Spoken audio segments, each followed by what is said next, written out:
Center Manipur Leingak Amasung UNC gi Oiba nakal ahumgi apunma mifam ama tha asigi tang taramathoida New Delhi da Pangthoklagani Nouna semkhiba district khara hangdoknaba taksiladuna United Naga Council UNC na state asigi naga taba mafumsingda kaukiba pung 94 gi total bangi khongjangsu handokre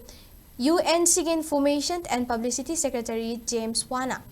Thokiba chero lamagi matung inna district semkhibage khongthang handoknaba demand gi matangda New Delhi da thasi gi tang taramatoida center Manipur Leingak Amasung UNC gi Oiba nakal ahum gi apunba meeting ama pangthoknaba official invitation lakle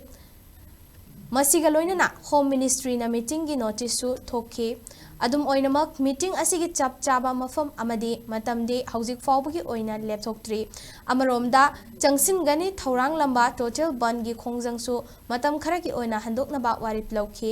adubu makha taba khongthang sengidamak naga miyamna khuo senduna leinaba cherolasina khanghalakli